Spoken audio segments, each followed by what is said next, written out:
Emotions such as fear, jealousy, anger, resentment are all low vibe energy emotions. Sometimes those emotions tie us down and bottle up inside of us. In this video, I'm going to be discussing methods that I have used to break free from those low vibe energy states.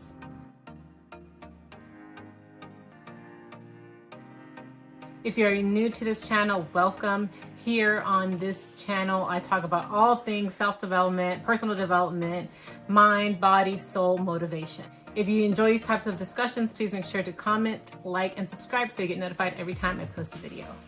So if you haven't already seen my video, what does it mean to increase your vibrational frequency? Go make sure to check it out. It will give you some context for this video.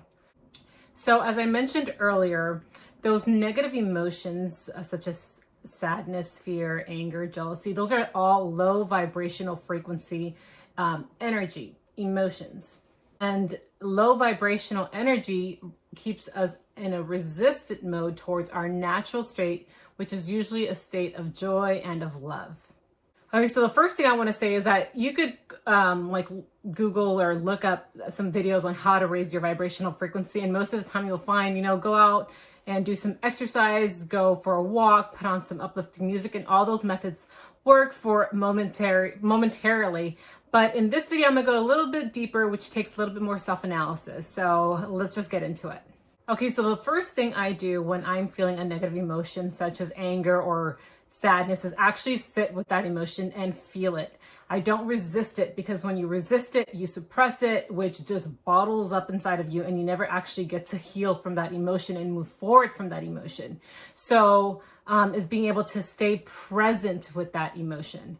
If not, it's just going to pop up again later. And that could be a day later, an hour later, a week later, a month later, but you're not going to heal from it. So being present with that emotion, actually feeling it, and allowing yourself to heal from it. Staying aware of your ego, because remember, your ego there is kind of to like check you. When you're feeling your ego, when you start feeling that pride, when you start feeling those negative emotions again that are straying you away from your natural state of being. So an ego is there to help you, but staying aware of when your ego is creeping in. And along with that is being mindful of what you're feeding that emotion that you're feeling at the time. For example, do you have someone, a friend or an acquaintance or a family member in your ear that's triggering more and more of that emotion?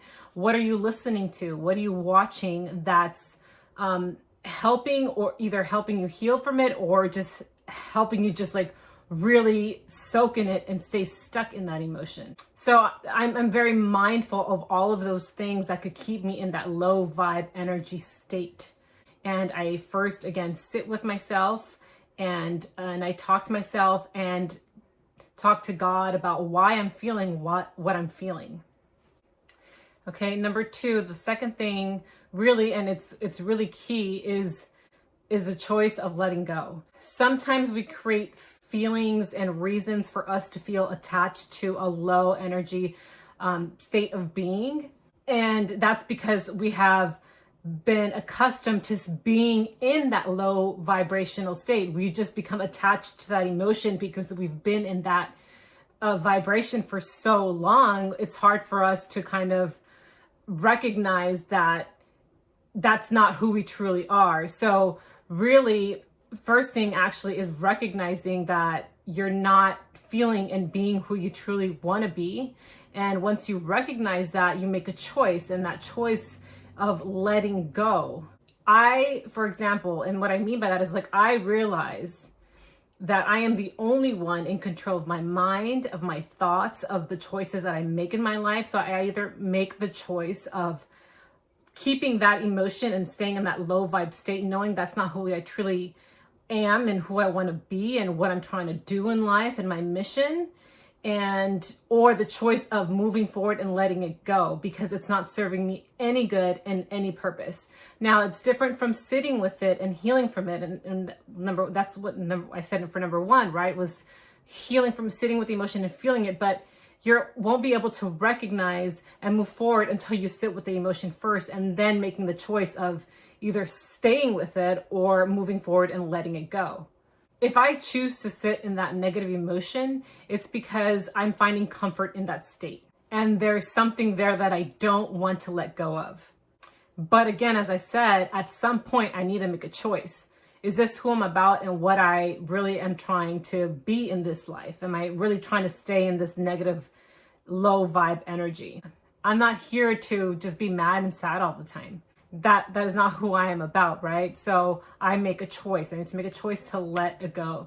And that is really key to all of this. This process is a true self-analysis process.